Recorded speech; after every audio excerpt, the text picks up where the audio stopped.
मंच पर बैठे आदरणीय प्रमुख नेतागण, भाइयों और बहनों, नमस्कार। जैसे मेरे वरिष्ठ नेता डेरेक ओब्रायन ने बताया, तृणमूल कांग्रेस और ममता बनर्जी की तरफ से मैं कहना चाहती हूं कि ऑल इंडिया तृणमूल कांग्रेस का पूरा समर्थन, ममता बनर्जी का पूरा समर्थन अरविंद केजरीवाल जी के साथ है, आम आदमी पार्टी के साथ है। मैं ये भी दोहराना चाहती हूं कि ऑल इंडिया तृणमूल कांग्रेस पूरी की पूरी तरफ से हम इंडिया अलायंस में शामिल हैं। हमारे अध्यक्ष ममता बनर्जी आज सभा में नहीं आ पाई क्योंकि उन्होंने आज से ही चुनाव प्रचार शुरू किए हैं, पर मैं उनकी तरफ से ये कहना चाहती हूं कि ऑल इंडिया तृणमूल कांग्रेस पूरी की पूरी तरह से इंडिया अलायंस में शामिल है। ये लड़ाई सिर्फ दिल्ली की लड़ाई नहीं है, ये पूरे देश की लड़ाई है। तानाशाही के खिलाफ लड़ाई है। मोदी जी की झूठे गारंटी, मोदी जी की गारंटी, जीरो वारंटी, इसके खिलाफ लड़ाई है।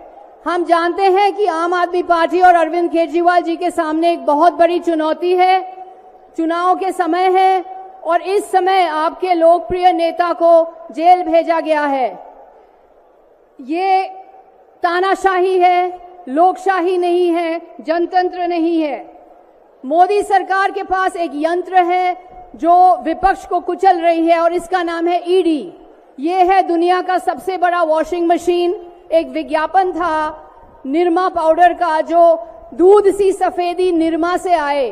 तो ये है कि जो भी बीजेपी के अंदर, भाजपा के अंदर चला जाता है तो एक दूध सी सफेदी छा जाती है उनके ऊपर।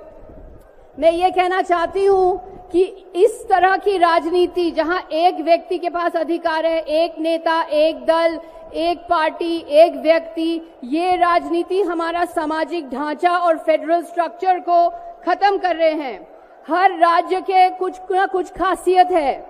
बंगाल में हम देखते हैं कन्याश्री, रूपश्री जैसे प्रोग्राम जिन्होंने महिला को आगे बढ़ाया। जैसे आप जानते हैं ममता बनर्जी हैं हमारे देश के एकमात्र महिला मुख्यमंत्री।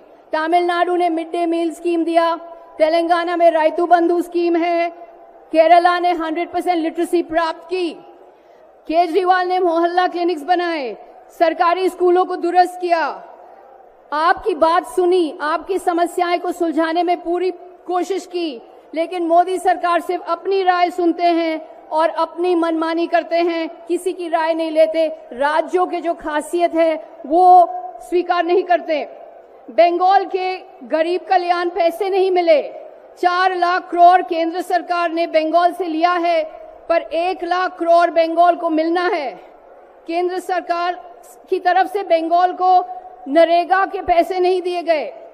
59 लाख नरेगा के श्रमिक को वेतन नहीं मिले। 11 लाख लोग बंगाल में बेघर हैं क्योंकि केंद्र सरकार ने पैसे नहीं दिए। 2021 के विधानसभा चुनाव के बाद भाजपा सरकार ने बंगाल की पैसे रोक लिए हैं। यही है गंभीर सच्चाई। पैसा कहां जाता है? पैसा वहां जाता है जहां सरकार को गिराना है, जहां विपक्ष का सरकार को गिराना है, जहां एमएलए की खरीद फरोख्त होती है।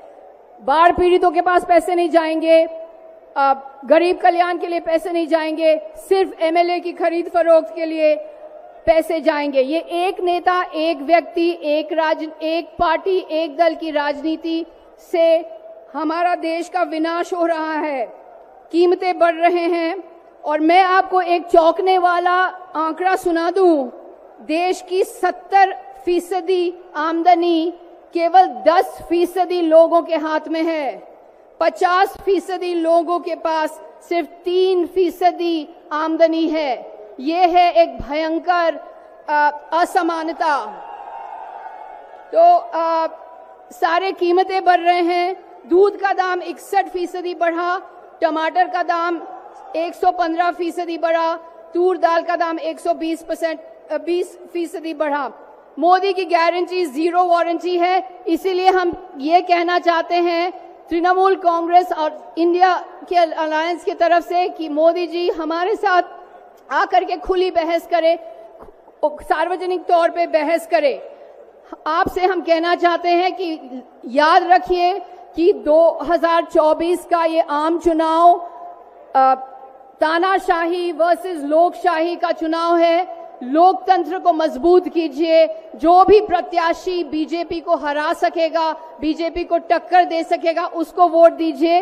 ये है हमारा गौरवशाली लोकतंत्र, हमारा प्यारा लोकतंत्र, हमारा मशहूर लोकतंत्र। इसे खत्म मत होने दीजिए। जय हिंद, नमस्कार।